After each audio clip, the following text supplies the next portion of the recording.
በጣም ደስ የሚል ነገር ተሰምቷል ማለት ነው። አብርሽ ወደ ሩትዬ ተመለሰ።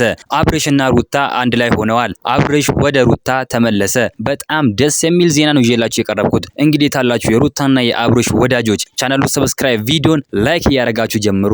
እንግዲህ አብርሽ ወደ ሩታ ተመልሻለሁ ብሏል ማለት ነው። እንግዲህ ሄርሜላ ያሰረችው በሰዓቱ ነው ማለት ነው። ሰዓቱ ስታደርግልን ነው እኔ የሆነ ነገር የምሆነው፣ ሰዓቱን ስታደርግልኝ ነው እኔ የምቀየረው ብሏል ማለት ነው። ሰዓቱ ስታደርግልኝ እኔ በቃ ሌላ ሰው ነው የምሆነው፣ ራሴን አልሆንም፣ ሄርሜላ እንደምታስበው ነው እኔ የምሆነው ብሏል ማለት ነው። እንግዲህ ችግሩ ያለው ሰዓቱ ላይ ነው እንጂ አብርሽ ላይ አለመሆኑን ተረጋግጧል ማለት ነው። እንግዲህ ሄርሜላ አብርሽ ላይ አሰረታበታለች። ሄርሜላ አብርሽ ላይ ድግምት አስደረጋበታለች ማለት ነው። በጣም የሚያሳዝን ነገር ነው እንግዲህ ሄርሜላ እያደረገች ያለችው በጣም ማለት ነው። እናንተ ምን ትላላችሁ? ሀሳብ አስተያየታችሁን ኮሜንት ላይ ማስቀመጥ እንዳትረሱ።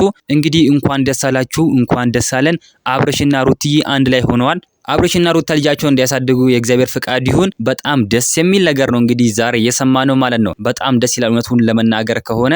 እናንተ ምን ትላላችሁ? ሀሳብ አስተያየታችሁን ኮሜንት ላይ ማስቀመጥ እንዳረሱ፣ ቪዲዮ ላይ ቻናሉ ሰብስክራይብ ማድረግ እንዳረሱ። በሌላ ቪዲዮ እስከምንገናኝ በያላችሁበት የዓለም ዳርቻ ሰላማችሁ ብዝት ይበልልኝ። ደህና ሁኑልኝ።